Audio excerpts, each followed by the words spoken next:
receivers out there. But Thomas, Bryant, jockstrap, get him out of here. How does that not indicate to you, like, hey, sometimes, like, these prospects are awesome? Donald, get back. They snatched that chain, boy. Get back. What's all gonna do about it? Popeye snatched that chain. Get back. We want that snack wrap. They got 3 flavors. Y'all got 1. Get back. Hey, everybody. Welcome into The Big Factor here on the Big Play Sports Network. I'm Ryan Tyler. He's Jack O'Rourke. He's Rob Watson. No Nick Padone today, but we got Max Loeb, co-host of On to the Land here on the Big Play Sports Network, filling in. I see 2 Malik Neighbors jerseys. Max, welcome back to the show. You've been here a few times now. How you doing today? Good. Thank you guys for having me back. I'm super pumped to talk fantasy football, wide receiver rankings, and everything in between. Jack, what's up, dude? Not too much, you know. Yeah, I had an interesting convo last night. Had to translate some languages back and forth, but you know, guards ball has never been stronger than it is right now, Ryan. I can't get too deep into it, but just know that guards ball is in a good place. Rob and I had a nice pre-show conversation about college football. Road to Glory got me fired up. Leak United is here, so we're ready to go. All right. Well, speaking of being ready to go, guys, fantasy football season is pretty much here. Usually feel like July is when it really ramps up. August is when you start to get into the weeds of it as you have most of your drafts. And then once September rolls around, I mean, you just got a couple days till the season really starts. Rob, but before we go into it, I got to ask everybody how they're doing today. How are you? Bro. I was running You a okay? dynasty yesterday. I'm sad, man. Skull So, Vikes. for those who know me, like I posted on Snapchat, Jack hit me up. Yo, I've been the head coach of Cleveland State football. I've really turned that program around. Had my boys in the Rose Bowl semifinal with a chance to go. We play Oklahoma and we just take a heartbreaking loss. Undefeated season ends at 15-1. I'm still reeling, but we hit the recruits, transfer portal hard. We're gonna be back next year, but it was tough last night. I was mourning that loss very badly, man. I mean, that's still a hell of a year by the Vikes, though. Hey, Cleveland Ryan. State. How's your morning? Thank you. It's been pretty good. I can't complain. I've just been. How was your night last night too? It was good. I just didn't do much. Watched a little bit of the All-Star Game. That was about it. Played my dynasty. I'm Florida. I went into the U, whooped them 32-0. So you hop in on DJ Lagway right away? Yeah, of course. So do you just not want to challenge? Like, what's going on here? Well, no. See, so Not trying to come at you, my man. But like, hey. No, what we did was you had to be a 4-star school or less. Florida's a 4-star. And I was like second in the draft to pick our team. So, of course, I was going to pick Florida. So let me ask you this, because I've not gotten to see the swamp yet in College Football 26. Is Won't down by Tom Petty in the game? Don't know. Probably. They've got so much music in that game. It's nuts. Too much. There's swag surf. There's a whole bunch of stuff. Fiend. Dude, the menu music this year is There's disgusting. Shabuzi. They added Fiend, which is pretty lit. I'm not going to Dude, lie. the marching band version of I Had Some Help is like a top 5 song release this year. Yeah, I don't know about that one. Daisies and then that one. All right, let's talk fantasy football, guys. We'll start with wide receivers, one of the most polarizing positions. My league, I do 2 wide receivers, 2 flexes. So if I want to start 4 wide receivers, I have the opportunity to do so. It's full PPR, my league. But anyway, Max, we'll start with wide receivers. The clear top 2, there's tiers, and it's Justin Jefferson, Jamar Chase. You could make an argument in real life which one's the better one. Can you make an argument in fantasy that Jamar Chase shouldn't be the 101? Joe Burrow is the quarterback, throwing to him over an unknown J.J. McCarthy. Joe Burrow threw the ball 652 times last year. I don't expect him to get to that number, but I wouldn't be surprised to still see if it was creeping up towards the 600s. The volume's there, and the opportunity is probably a little bit better for Jamar Chase and Justin Jefferson. Yeah, can I make an argument for Justin Jefferson over in fantasy-wise? No, I can't. The only history-backed argument for not drafting Jamar Chase 101 is the fact that rarely do past number 1 receivers or just past number 1 PPR players repeat as the number 1 player. But even if that doesn't happen, you're still getting a guy with ridiculous pass volume. And there's too many question marks right now in Minnesota. I mean, Justin Jefferson's been very productive with anybody at quarterback, Sam Darnold, Kirk Cousins. It almost doesn't matter. But there's still more questions with J.J. McCarthy because he's essentially a rookie next year, and you've had 2 guys who have seen what NFL defenses are like, have been in the NFL, and truly just established a rapport with Justin Jefferson, mainly Kirk Cousins. I can't confidently take him over Jamar Chase. I think you could argue maybe taking a guy like Bijan Robinson, or if you want to lean the running back route, Saquon over him, but not another receiver over Jamar Chase. No way.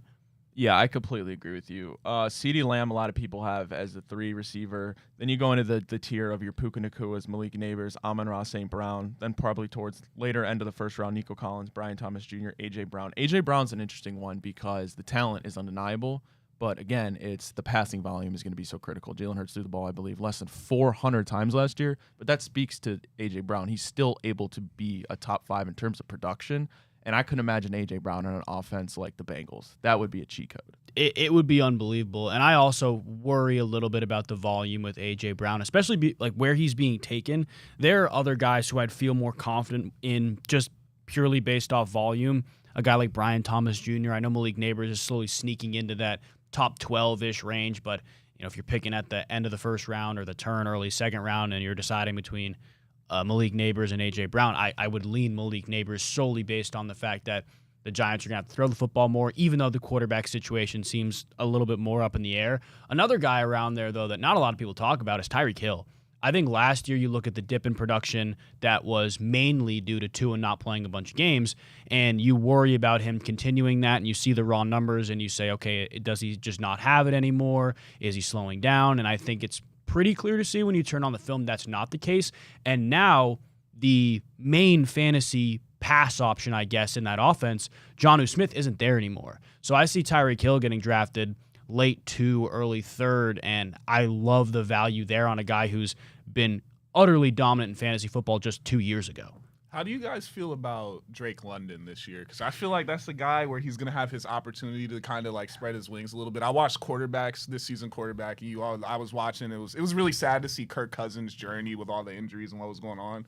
But all like when you get to like look behind the scenes, talk about the game plan, you see him always talking about, I miss Drake London. It's like that's another guy where they got a all-star running back in the backfield to possibly take some of that volume down. But I don't think of any other like passing targets in Atlanta. So if Penix could actually like sling the rock and be solid, like Drake London could be a solid guy to look at. Is like some guys maybe, like if that's a really good wide receiver too, but maybe if you're, struggling and you went heavy running back, that could be your wide receiver 1. Drake London is by far the most talented pass catcher on that team. Drake London, when Michael Penix took over, had a damn near 50% target share those last 3-4 weeks. I think something like 35 targets. So if that target share continues, then Drake London is immediately, in my opinion, with Michael Penix, a top 5 wide receiver in terms of fantasy, because if he's getting 150 targets, which is a lot, but in terms of that offense, like you're going to have your catches from Bijan, and who knows what Kyle Pitts is going to be. And then I believe it's still Darnell Mooney's no longer there, is he?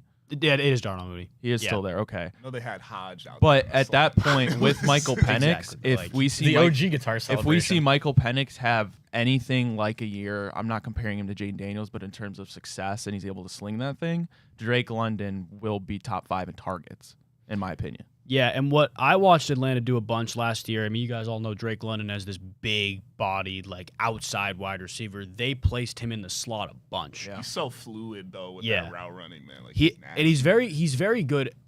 He's instinctual after the catch, where if he catches a 5-yard hitch or something in the middle of the field, he knows where to go after. He's very good with that. But putting a bigger guy like that in the slot basically tells everybody, offense, defense, whoever, that you know how good he is and you want to get him the football. And if that philosophy carries over, they're going to find ways to get Drake London the football, and the targets will absolutely be there. That's another guy, early second, mid-second. The value is undeniable. And Rob, I know you said even wide receiver too. Like if you're going to go with a running back with one of your first couple picks, getting him as your first receiver off the board, end of round 2, if you went like Saquon or Bijan, would still be good. Obviously, you don't want to stack those two guys on the same team, but if you got a guy like that at the end of 2, you could feel really confident knowing you have an elite running back on your roster already. We get down to the tier of your Drake Londons, your T. Higgins, Ladd McConkey's, Tyreek Hills, which is an insane value. 13th wide receiver ranked, and at least this is ESPN. If he's a 13th wide receiver off the board, I think that's insane value. Ladd McConkey's an interesting one again. We had, 5 rookies last year, I think, over 1,000 yards. Ladd McConkey was one of them. Brian Thomas Jr. as well.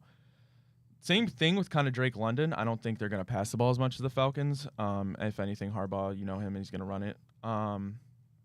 But again, by far the most talented pass catcher on that team, I think. Quentin Johnston is just, let's be honest, a bust. Yeah. And then you got Trey Harris, who we'll see what he does. But again, Ladd McConkey.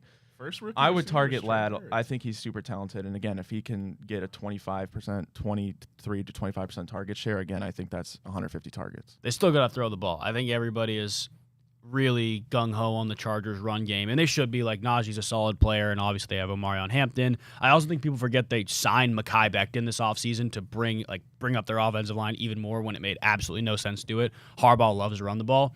But we saw at the end of the year when they played Houston, McConkey had almost 200 yards in that game. Like, you're going to have to throw the ball when you run into teams that are going to score more than you, and McConkey is going to continue to be the number one option for sure. Where do they have Ibuka and Travis Hunter? And does Travis Hunter have any possibilities where if he gets Travis Hunter's a great question. If he gets an interception, does that count as extra points? Ooh, that's good. Like, what's the deal with that? That's good.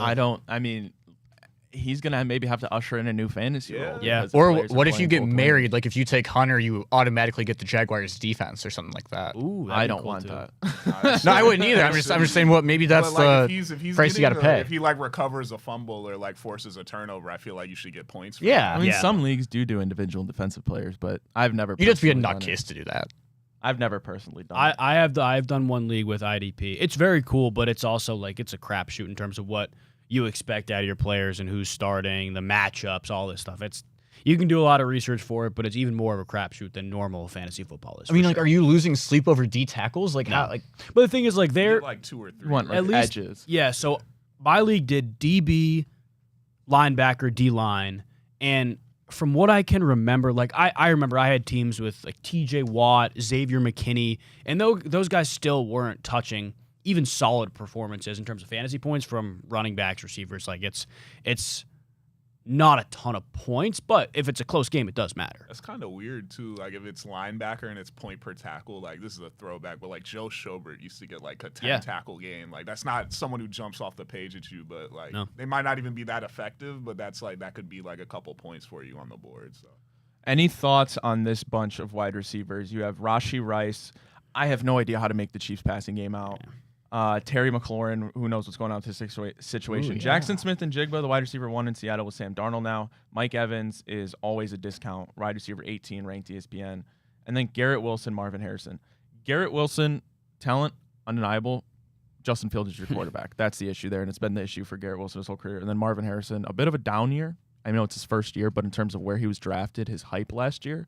But him and Trey McBride, the clear 2 passing options in Arizona. Where's DK ranked among? Is he below those guys? He's 22. He's just below them. I would rather have DK Metcalf over those guys Zay for Flowers sure. and the guys haven't been said. And I would take Worthy over Rice, honestly, at this point. That's tough because I'm with you, Ryan. I don't know how you navigate that Chiefs offense, and I would just say, okay, get Patrick Mahomes. Then their running back room is absolutely loaded, and they're gonna run. They're gonna the run running the ball. back room is even worse. I don't want to touch the Chiefs backfield. I wouldn't either. And Travis Kelce, that's a whole other discussion. But I would almost rather that bunch of receivers is good. Lots of question marks, almost solely based off the fact. And I know Arthur Smith is a nightmare for fantasy football owners, but almost solely based off the fact that Aaron Rodgers doesn't have a lot of options to throw to, and he absolutely loves his backside single one-on-one best matchup.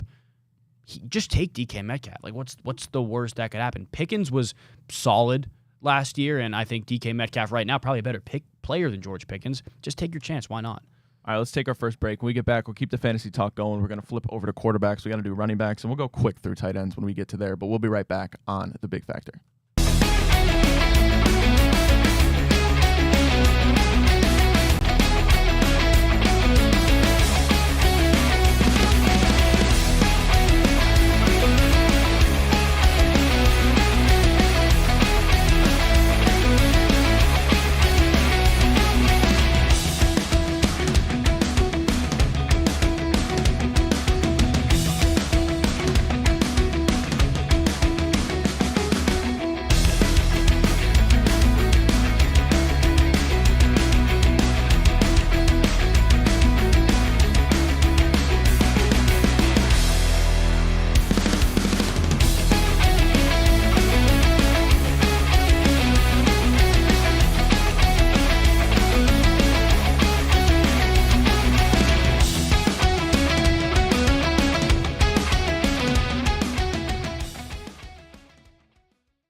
Hey, everybody, welcome back to The Big Factor here on the Big Play Sports Network. Ryan Tyler, Jack O'Rourke, Rob Watson, Max Loeb filling in for Nick Padone, and our friends at Fairway Ford. Fairway Ford, Ohio is the biggest Ford truck dealership in the entire state.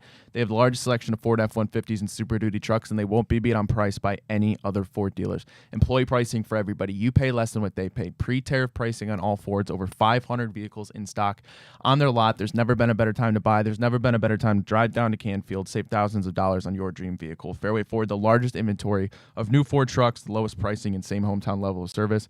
Visit fairwayfordohio.com. All right, guys, we're flipping over to quarterbacks now. I believe you have a clear upper echelon of quarterbacks. Josh Allen, Lamar Jackson, Jaden Daniels, Jalen Hurts. All of those guys can get it done with their legs. Out of those four, is there one that you guys prefer? Josh Allen going the earliest in terms of ADP, Jalen Hurts going a little bit later than the other three. I would say Josh Allen, solely because he won me a league last year, and that was really the difference. I had two kind of similar teams. One league I went with a Jared Goff and Dak Prescott combo, like week-to-week thing. The other week I had Josh Allen. I had Gibbs on both those teams, but he's just a guy where it's just like you're going to get like a 50 ball. Like it's just 3 touchdowns on the legs, and he could throw another 3. He's just like, he is Buffalo's offense. The same thing with Lamar. I think it's super close, but he's just so much more of a bowling ball. In those goal line situations, it's just like if he's not passing, he's going to run it. So I like Josh Allen. Yeah, Rob, I've literally only drafted 2 quarterbacks probably in the history of playing fantasy football over the last like 10 to 12 years. I rode Phillip Rivers until the end. Like I rode him out in fantasy until they literally buried him in the grave at Lucas Oil Stadium. And since then it's been Lamar Jackson. So I love Lamar. He's so fun. And it's just like I take him way too high. I draft quarterbacks sometimes in soccer. I don't give a shit. It's fun. And he's going to do well every single week. And I can watch his highlights, not feel bad about myself when he fucking smokes the Browns. So I love Lamar Jackson. The reality with that is, Jack, like I've always been somebody who's been extremely, extremely conservative with taking quarterbacks. It's getting to a point in football in general, but in fantasy football where there's so much volatility, especially at the running back position. You never really know how receivers are going to do, that it's almost worth it to take one. Subtle flex, 2-time Creator League champion.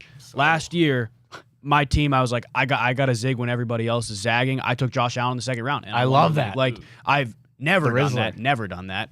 But the reality is there's so much volatility, and a guy like Josh Allen, Lamar, even Jaden Daniels, there's more question marks about Jaden Daniels, but even Jaden Daniels, who he is their offense, like everything runs through him, whereas Jalen Hurts, like, that's Saquon's offense. That's the reality of it. You're going to get the tush-push touchdowns, but that's Saquon's offense. Even Joe Burrow, like the rushing upside is not there for him.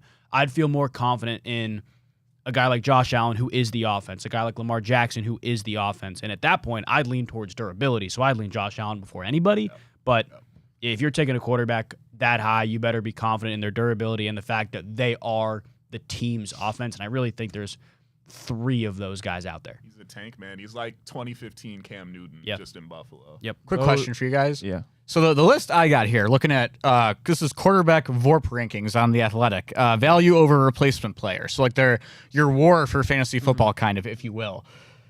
How the hell is Justin Fields number 6 quarterback? I know he can run like the wind, but he put up some good performances last year because of the rushing production. And honestly, looking down the list, like a guy who I think has pretty good value is Fields. On this list, 14th off the board, but around there, he's going to be taking late 90s, early hundreds in terms of picks. And if that's a guy where you're drafting him and then the round before you're drafting a guy like Dak, who's a pretty safe pick, it's worth it because you're getting a guy with rushing upside who could potentially turn into an elite fantasy option if the offense runs through him, if he establishes a good connection with Garrett Wilson. You never really know. So at that point, if you're drafting for upside, Fields is worth it. But I think last year was a small sample size. There weren't a ton of games. He just had some great rushing performances. Indy is the game that sticks out to me. I think he had 2 touchdowns on the ground, but was excellent in that game. Those top 3 quarterbacks, Josh Allen, Lamar Jackson, Jaden Daniels, their price is built in because of their ceilings, obviously. Like those 3 guys, you can get a 40 ball any given week. Jalen Hurts, maybe not. But then you get to the echelon of the Joe Burrows, Patrick Mahomes, Baker Mayfields, Bo Nixes. For those guys to have 40-point games, 30-point games, that has to usually come in terms of a 5-touchdown game. Yeah. And that's probably not more than likely going to happen. That's why they're getting drafted later. But for me, I'm looking at this. Joe Burrow, ADP 40, Baker Mayfield, ADP 91. I'm targeting Baker Mayfield in 100%. every single one of my drafts because that's a guy who can easily throw for 4,500 yards, 40 touchdowns. We saw him do it last year, right? You bring in Emeka Ibuka, Jalen McMillan in his second year. Hopefully Chris Godwin's healthy. like he's not entirely their offense like these other quarterbacks, but he has the pieces around him, and I know he's going to be slinging the rock. Brock Purdy's around that range. Kyler Murray. If I can get Baker Mayfield in the 8th round, I'm doing that every single time. Yeah, Baker's a good one. Dak is my guy. I think Dak is even later. criminally ADP 124. undervalued. He's always going to get you off to a hot start, too. Absolutely. He's gonna be there early. And it's weird for me because then it always turns into the issue. I kind of am a little bit of a different guy. I like to, if I'm going with the middle to late-ish pick, I like a more, like I'd go for like a Kyler Murray. Yeah. Because then it's like, it starts, you're always weighing it then. It's like, say you're early picking, you got a Chase, and then you get a running back. Then it's like, dude, could I pair him with like a, like whoever's left, like a Garrett Wilson maybe, or do I want to go QB? So it becomes, and then like you play that game until you get to the point where it's like, oh, well, who's just going to be left at the end of the draft? Like is Trevor Lawrence or whoever is going to be a solid enough QB? Could I outscore at all these other positions? So it's always the game you play with fantasy. But Baker, I kind of like Bo Nix too in that like group. Him and Bo Nix are the two that I would target in that range. I was going to ask you guys I like the top like consensus top 10 or so quarterbacks. Is there anyone who you would not touch? Ooh. Based on value, I was based literally on just going to say value. Patrick That's Mahomes. kind of what I was hoping wouldn't- someone would guide the answer to. in fantasy football. Look, I mean, like, you say inside the top 10 or outside the top 10? Inside the top 10 you wouldn't touch. Or maybe if you want to do a guy 10 to 20 that you There's also guys here that I would take over Brock Purdy, who's number 10. Purdy, especially if Juwan Jennings goes. Bo Nix scares me a little bit too. Like I would rather wait a round or two and take somebody else. But I am going to go back to Dak. Like Dak as on this list, the 12th quarterback off the board. I've seen him like 11, 10 regardless. Last full season trailed only Lamar, Josh Allen, and Jalen Hurts, I believe. It was 3 quarterbacks in fantasy points per game. 2020 had a smaller sample size, but finished as the fantasy quarterback 1. These are the best weapons that he's had. I think a lot of people are worried about the Cowboys shifting away from the pass game because he's had elite pass volume the past 4 years. The reality is Clayton Adams, their new offensive coordinator, had 1 season as a co-OC at Colorado. The pass volume was in the top 25% in all of college football. Could have been because they were not a very good team, but they were throwing the ball a ton, and Dak Prescott has continued to produce regardless of who's around him. Like I said, these are the best weapons he's had. He has George Pickens now, and there is literally nobody in the running back room you can confidently believe in as a guy. Like, I want to get him the ball 15 times a game. They're going to have to throw the football, and I think their defense just isn't that good either. And if that's the case, you're going to be trailing. It's going to be the classic throw the ball 35, 40 times a game, and he's going to be doing that to CeeDee Lamb, George Pickens, and Jake Ferguson. Like, I'm trying to get Dak in every league I can. Yeah, no, you're absolutely right. Ferguson's George Kevin Pickens now, we too, I didn't talk believe. about is such an it's interesting fucking pick this year. Yeah. Oh. Like Because Dak will give you a shot with the ball, man. George Pickens is easily the most talented wide receiver too that CeeDee Lamb's had the opportunity to pair with in the last couple of years that he's been in Dallas. And Dak, again, who knows how their defense is going to be. You have a running back room of Javonte Williams, Miles Sanders, and I believe who's the rookie, Jaden Blue. It's going to be the Jaden Blue. Who the show. hell knows? They got rid of the Hodgepodge short there. kid. What happened to the dude from Kansas State? He gone? He's Deuce still on Vaughn. the Deuce roster. Vaughn. Deuce Vaughn, yeah, he's buried somewhere. It's going to be the Jaden Blue show, but that's a little bit of a slighter That's guy. nasty, And can you though. be like, yeah, let's get him the ball 20 times a game as a rookie? Probably not. Pickens is really interesting because I was looking at it past few years with Dak. He's really, really heavily targeted CeeDee Lamb, and CeeDee Lamb runs a bunch of his routes from the slot. So it's all been between the hashes or around the hashes. Rarely throws the ball out wide, which is where George Pickens runs the majority of his routes from. But he's never, and I mean never, really since Amari Cooper or Michael Gallup had a guy on the outside that's just that dominant. So, I mean, had a jump you're ball, throwing it at the wall to see if it sticks, but it almost is worth it right there. If he's your flex or you feel like you have a good starting roster and that's your first guy on your bench, it's worth it to me. It is absolutely worth it. It's interesting, I believe, because George Pickens is going to be playing. It's a contract year for him. He needs to secure a bag, and he's only going to do that, obviously, if he's good. That'll be an interesting pick. All right, let's take a break. When we get back, we'll run through running backs, and we'll go over tight ends quick when we get back on the Big Factor.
Hey, everybody. Welcome back to The Big Factor here on the Big Play Sports Network. Ryan Tyler, Jack O'Rourke, Rob Watson, Max Loeb filling in today for Nick Padone. We're brought to you today, like we are every day, by our great friends at Garage Beer. Garage Beer comes in just 2 flavors, Classic Light Lager as well as that Classic Lime. No frills, no bitterness, no IPAs. It's just beer the way you want it to taste, and that's beer-flavored beer. Scan the QR code or go give their website a visit, drinkgaragebeer.com, to find local retailers who sell garage beer near you. Again, that's drinkgaragebeer.com. All right, guys, let's flip it over to running backs. Without a doubt, Bijan Robinson and Saquon Barkley are the top 2 backs in a lot of people's rankings. Jahmyr Gibbs, Christian McCaffrey, Ashton Genty round out the top 5. We'll start there. Bijan Robinson, yet to hit his ceiling. I think that's safe to say. Similar to Drake London, I really like the Falcons' offense this year with Michael Penix slated to start the whole season. Saquon Barkley, the dominance is undeniable. The concern is the touches. 600 touches for Saquon Barkley in a Super Bowl run. He's not young. He's got some tread on the tires, but the Eagles' offense is set to be one of the best again, and Saquon Barkley remains probably going into this season undeniably the best real-life running back in football. Dude, if he's out there, it's good, but like you said, a full season of health for him means like the clock is ticking. Like, you know, it's like those games with the glass and you're putting the water in there. It's like you keep dripping it till it spills over. It's coming at some point, and that's just not what you want to see happen. I'm more of a guy. I like the Bijan. I like anyone who I know is just going to get the catches out of the backfield. So I would go Robinson and Gibbs before I would go Saquon. That's just me personally because I just fear the injury is coming. But if he's going to be out there, he's going to be dominant. It is what it is. Where are your guys' craniums at on Ashton Genty right now? Because that's the name I am really curious about. My ears perked when I heard that from you, Ryan.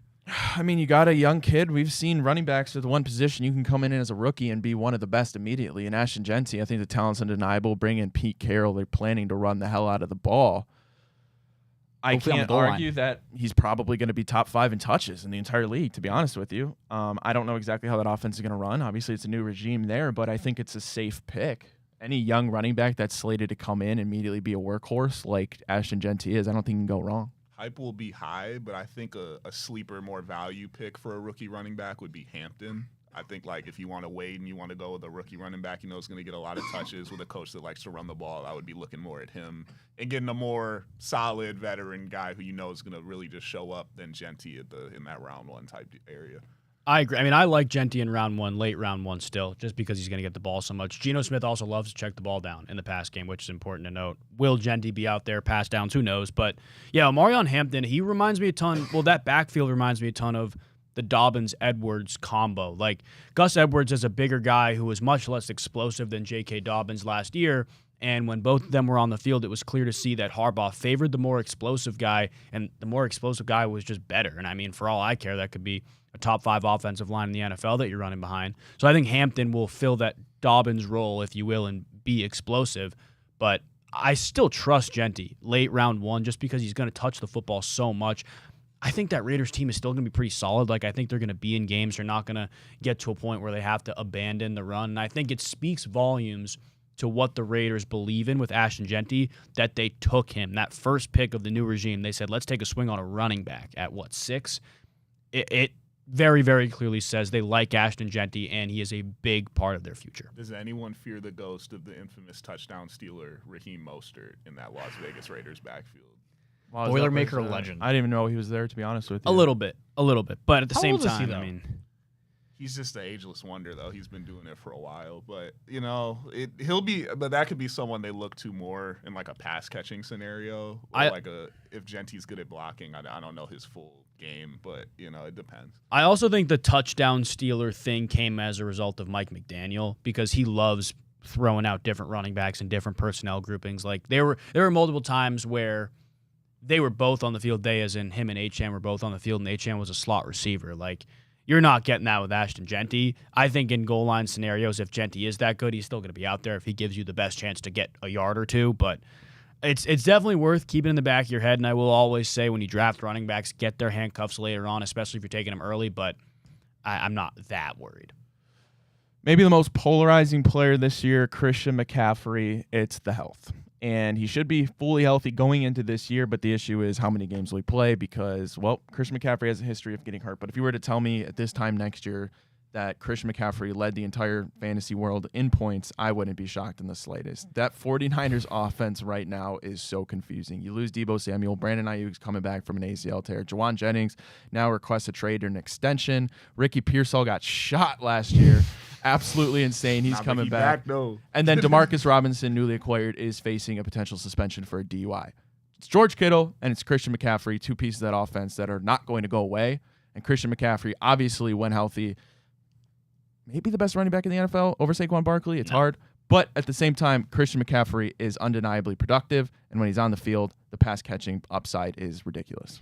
Yeah, I just look at the players around McCaffrey. Like, if you're going to take him at the end of round 1, why not take a high-end wide receiver there, wait 4 or 5 picks, and take a Devon Achane? Like, Achane is a guy who I'll highlight for a second, just who will be as involved in the pass game as McCaffrey would be. He was last year, and now there's no Raheem Mostert. We wait to see what that looks like with him. But it's a matter of how many games McCaffrey plays, obviously, but it's also a matter of how he looks in those games. Like, I think people forget that he's still getting older. He's coming off a pretty serious injury, an injury that nagged him before he came back and then re-injured or injured his leg again, I guess. But it's just a matter of how comfortable you are with missing on your late first-round pick. Because if you are if you want to take a risk on your first-round pick, take Christian McCaffrey every day of the week because he has the ability to be the best player in fantasy football. We've seen it before, and it gives you a leg up over everybody else in your league because of the volume, pass game production, and just overall statistics that'll continue to put up. But if you feel like I get 2 swings at the bat, late first round, early second round, and I want 2 consistent starters, stay away. It's so not worth it. I completely agree. Same thing, different like player like Bucky Irving. Like you could just go another offense you know is going to be good. Swings at guys like a Kyron Williams. If you believe in RJ Harvey in Denver, it could be a type player like that too. And every time I hear Christian McCaffrey, I just remember seeing the reports of like bilateral Achilles tendonitis. That's just not things I want to hear. It's someone who I'm taking round 1. I know he's probably rehabbed so hard he's got the best doctors, but I just hear that and I just see my season slipping away across like a red zone notification one day while I'm like sweating out a game. Like I personally can't get behind it, but I can see why some people may be in that area, and it all depends on how your draft shakes out. But that wouldn't be the ideal scenario for me. After the premium running backs go, you got your old reliable group, Jonathan Taylor, Josh Jacobs, and Derrick Henry. Derrick Henry just remains the most anomaly-type player I've ever seen in the NFL. Could easily lead the league again in touchdowns. The Ravens' offense is going to be potent, and Derrick Henry showed literally no signs of slowing down. So I'm not going to go into next season assuming that he's going to take a massive step down because of age. I'm done thinking that about Derrick Henry. I think he's earned that right. And again, like I said, easily 15 touchdowns is easy. Like he quite literally has like a floor of 12, 13 touchdowns. It seems like if he plays all 17 games. So to take guys like Jonathan Taylor, Josh Jacobs ahead of Derrick Henry, I just don't know how I could do that. As long as Lamar Jackson is on the field, I feel like Derrick Henry is just going to score touchdowns. Like imagine you're on the 5, you're a defensive end, and you see Lamar get the snap, and you got Derrick Henry going down. It's like, oh well, he cuts back. My linebacker's going to need some help, or he's going to get ran over. But as soon as you overcommit, it's just the pull, and it's done. Like as long as that combo is back there, it's just I feel like Derrick Henry will be a safe pick as long as both of them are healthy. Yeah, I mean, you can't take any of those guys behind Derrick Henry. You can't take him over him because of the floor. But I will say, I like Jonathan Taylor a lot. I watched Jonathan Taylor play last year. I think it's just in terms of how he moved on the field, probably the best he's looked in his career. That's the reality of it. Even better in terms of on-field production than the fantasy, I think, RB1 finish when he had that top finish. The production overall was not there last year to compare that. But now he's in an offense that's going to focus on running the ball a little bit more. And I just think on a team that's a little bit underrated. Like, I think they're going to be able to stay in games. Their defense is going to be able to keep him in games. And he is such an explosive player that it's hard for me to look at him middle of round 2, beginning of round 2, wherever he's going, and say, I'd rather have, let's say, like a Bucky Irving or somebody like Kyron Williams, who has a lot of volume questions. Jonathan Taylor is the Colts offense. The only thing that I'm worried about there is the offensive line. It got worse in the offseason. How does that play in? But I still think it's worth a shot because he's an every down back. He'll be in there for the pass plays. He looked so good last year and the production showed it, but nobody talks about it. He also doesn't have this contract bullshit looming over him this year. Remember, he entered last season with all that stuff. He got it done, so that'll be good. All right, let's take another break. When we get back, we'll do tight ends quickly. Then we'll talk a little bit MLB All-Star Game, because that did happen yesterday. We'll be right back on The Big Factor.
Hey, everybody. Welcome back to The Big Factory on the Big Play Sports Network. I'm Ryan Tyler. He's Jack O'Rourke. Yeah. Rob Watson, Max Loeb filling in for Nick Padone. Before we dive into the tight ends discussions, guys, I got to tell you about Geauga Fair. The 2025 Great Geauga County Fair is going to be here August 28th to September 1st. Go to tickets.geaugafair.com to secure tickets. You can get a one-day ticket for $9.20, or you can get a 5-day pass for all the events for just $40.25. Demolition derbies, tractor truck pulls, high steel rodeos. They're going to have everything: the good fair food, the fun events, the fun rides, insane family fun. Bring your kids down. It's going to be a blast. Look at these beautiful pictures, guys. The 2025 Geauga County Fair is where you want to be if you want to have a good time. Ryan, where else can you eat elephant ears, watch The Big Factor, and ride an alpaca in Geauga County? I think that's the only place you can do it. It's time to go. I'm excited, man. I'm so excited to get out there. Tickets.geaugafair.com. Tickets.geaugafair.com to get your tickets today. You can get the 1-day, you can get the 5-day, you can do it all here at the Geauga County Fair. We'll be there. All right, guys, we're diving into tight end rankings before we flip over to baseball. New echelon, or new evolution, new age, I should say, for tight ends. It's no more the Travis Kelce's of the world. The George Kittle's still very relevant, but not the top 2 price tag on him. None of that. It's Brock Bowers, who had a phenomenal rookie season, which you often don't see rookie tight ends come onto the scene as quickly as Brock Bowers did. Similar to Trey McBride once the old corpse of Zach Ertz got out of there. Trey McBride really took on his own in Arizona. Those two are undeniably the top 2 tight ends going into this season in terms of fantasy. If I can get one of these guys in the back half of the second round, I'm doing it 10 out of 10 times. Getting the premium at the 1-of-1 positions, which is quarterback and tight end, is so beneficial if you can obviously hit the rest of your draft picks, but I think even more so for tight end, because there's not many tight ends that I can go in confidently and saying have a chance to lead their team in target share. And Brock Bowers and Trey McBride are both that. Yeah, I'm with you. I think it's a matter of where you value these guys. Like, if you can get a leg up early, I guess second round, maybe even early third, but if you can get a leg up there, it's so worth it, because you look at the guys after that, and there are just so many question marks. I do like Kittle. I would feel comfortable taking George Kittle late third, early fourth. I took him last year, Loeb, in like the 8th round. Yeah. He's one of the best value picks. He's a warrior, too. You know he'll be out there for sure. Yeah, and if, obviously no Debo now, if Juwan Jennings is gone, somebody's got to catch the football, especially if they're going to be losing, which they could be. But the next tight end's like, I love Sam Laporta, unbelievable player. I can't trust him in fantasy. Travis Kelce, I can't trust him. Not this year. Hawkinson's an interesting one, because I think that's a safety valve, but also an elite producer in the pass game. First couple weeks of the season, Jordan Addison might be out as well. Interesting to note that. Evan Engram, lots of question marks in Denver. Mark Andrews, lots of question marks. Jonnu Smith, I don't know how well it fits schematically, and we've seen what Jonnu can do, or really the lack of production Jonnu's had in the Arthur Smith offense. And then you get into the guys that are almost straight value picks, like David Njoku, Tyler Warren, Tucker Kraft, guys like that. So it's almost, if you can't get one of those top 3 guys, I would just wait, to be honest with you. Fill out the rest of your roster. I completely agree with you. It's tough to pick through the crapshoot. Travis Kelce, Mark Andrews. They have David Njoku as tight end 6. I think that's a little rich. I'm saying that. But I mean, if you're projecting with Flacco, that's Flacco valid. Loves him. Yeah. Tucker Kraft 10, Colston Loveland 11. That's a rookie, obviously. Dallas Goedert 12, Dalton Kincaid 13. Who I'm not sleeping on Dalton Kincaid. A lot of tight ends don't break out till year 3 or 4. Mm-hmm. Like we're getting used to these 1s and 2s because of Brock Bowers, your Trey McBrides. Sam Laporta broke out pretty early. I have faith in Dalton Kincaid. I think he's talented enough. And again, the Buffalo offense without a bona fide wide receiver 1. And then your Jake Ferguson, Tyler Warren, another rookie, Hunter Henry. They got Warren over. That's why I really would love one of those top 2 tight ends, but it's baked into price. Tight end is always usually a crapshoot. Where's Harold Fannin on that board? It is. Not on here, bro. It is, yeah. Because, I mean, it's bad. I won the league basically last year because I had Bowers. But that was just like no one was expecting it. Like, I picked him out. Someone will pick Brendan Strange this year or something like that, like out of the pocket. But is he going to be better than the receivers on the board when it gets to that point? That'll be the conversation you're having. Do I want Brock Bowers or do I want Terry McLaurin? It'll be stuff like that. And, I mean, then it'll be Kittle versus, who could be a wide receiver 3 or a running back 2, however you do it. But, yeah, this is bad right here. This is like playing the lotto. Scratch off. How about Darren Waller? I don't hate it. I really don't. Like, I like Brenton Strange. I don't know if you just randomly picked it off the list. I do like Brenton Strange. But, no, there's 2 guys I like very, very end of your drafts. This should not be your starter or even your backup. It's an upside pick. It's an upside pick. Darren Waller, because of how they used Jonnu Smith last year, is interesting. It's worth a shot. I mean, he's unbelievably talented when he's healthy and fully invested in the game. But the other one that is ADP, let's see here, 200. I'm going to find it for you. ADP 259. Elijah Arroyo for the Seattle Seahawks. Okay. Clint Kubiak's coming in, loves to throw the ball to the tight end, to the slot. Sam Darnold loves to throw the ball to the tight end. I think this is a guy who was drafted really, really early, almost too early, with multiple tight ends, including a really young guy in A.J. Barner in the room already, to be displaced or really to be pushed aside in the offense. To me, by midseason, he could be the clear-cut number 1 tight end in this room. And if that's the case, and you're in an offense with a quarterback who likes to throw to your position and a scheme that's really going to lean into getting you the football in different ways, it's worth it. It's worth it. They check the ball down a lot in Seattle. Obviously, Darnold will change that tendency a little bit, but they check the ball down a lot. It's worth it, especially as a guy who's a true dynamic pass catcher, not just a safety valve, catch a hitch tight end. No, like he can go beat somebody one-on-one. It's worth a shot at the very, very end of your draft. I think I want to leave drafts with one of, as a backup, of course, Tyler Warren, Colson Loveland's an interesting one, and Dalton Kincaid. I think those are 3 backup tight ends that I'm targeting with upside. No annual Kyle Pitts convincing no. anyone else. I don't hate it. I think it could be the number. If I'm on the Falcons, if I'm on the Falcons offense and I'm hyping up Drake London and I'm hyping up Bijan Robinson, I guess in theory I have to hype up Kyle Pitts, but we've just been let down so many times. It's weird because you look at the rookie year and it was awesome and he's unbelievably talented, and I think everybody can see that. I think he just fell victim to the Arthur Smith trap. A lot of people do. A lot of people. It's like do. when Adam Gase was in Miami. Yes, exactly. A lot of people do. Last year is interesting because obviously you had Cousins coming in, and he talked about on quarterback. I watched quarterback too. Like he never really got the sense that he fully knew what was going on in the offense and could just operate it like that, like he did in Minnesota. Penix came in, got on the ball a little bit more, but more.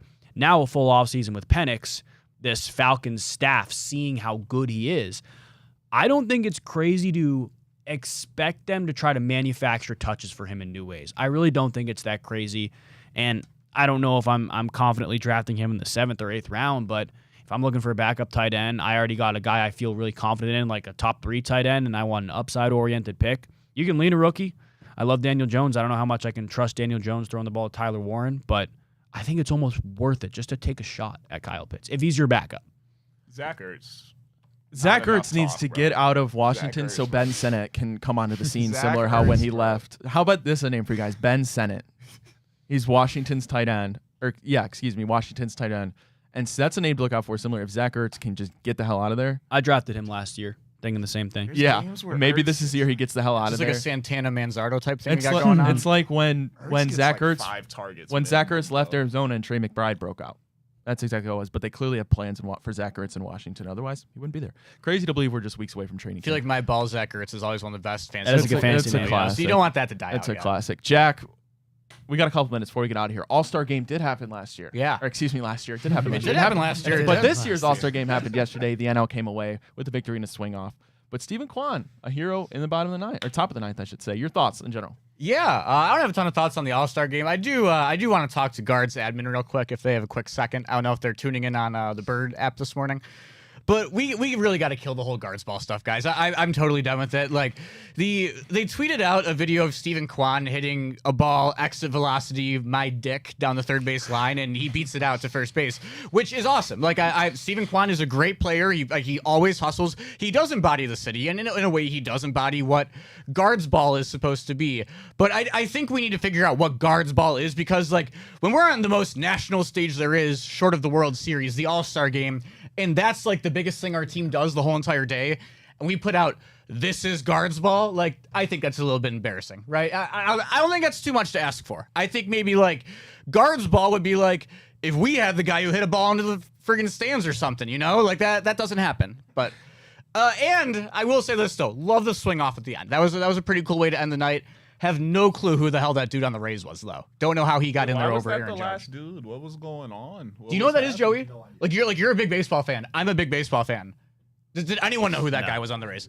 Well, Luke Abel knew who that guy was. I saw the lineup for the NL versus the AL. I only knew Rosarena, but I was like, I feel like the NL was just gonna do it when I saw Schwarber and Alonso going in the bottom pocket, and they had a lead too. Who the first dude did pretty good for the AL. Yeah, the thing that I think I'm starting to come to the realization is when I was a kid, I used to always complain like, oh, LeBron just goes to the All-Star. I mean, obviously he should, but like the same guys just like go every single year regardless of, okay, it was an awful example. Let me restart. Okay, Chris Bosh, when he was injured and playing 10 games a year, still going to the All-Star Game every single year. And I used to think, like, wow, why do these guys just go in regardless of what happens? It's kind of stupid. Put the guys who are having the best year in the game. I was so wrong about that. The MLB All-Star Game sucked. Just put the 50 guys with the most Instagram followers in the game, and let's just watch that, because that was Savannah Bananas. That was a horseshit product. Savannah Bananas. That's what you got. Yeah, no, or they should just play this.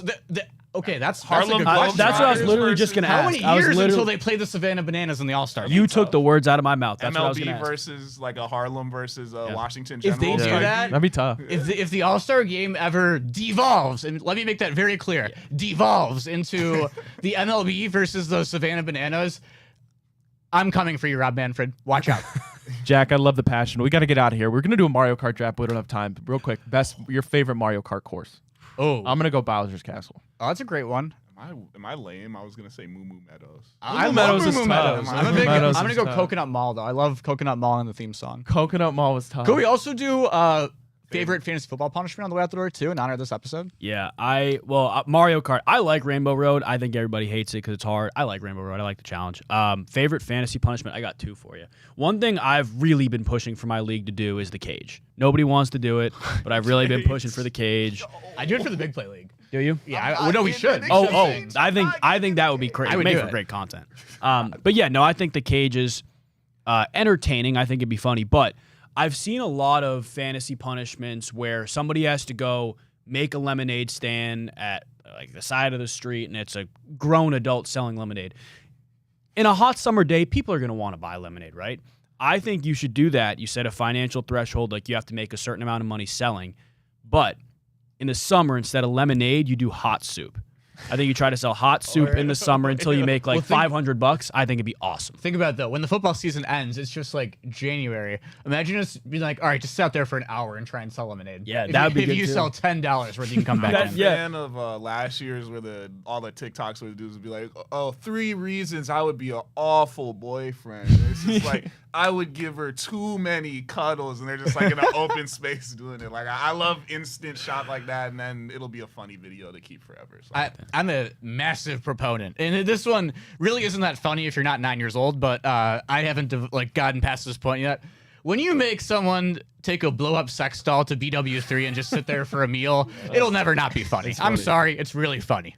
All right. Well, we got to figure out a punishment for our Big Play League, but appreciate everybody tuning into the Big Factor. Shout out Fairway Ford. Shout out Garage Beer. Jogga County Fair. Get your tickets now. Shout out Max Lowe for filling in for Nick Padone. Go catch Honor of the Land on the Big Play Sports Network. All right. We'll be back tomorrow. I think Nick's back. Same people, same time. Peace out.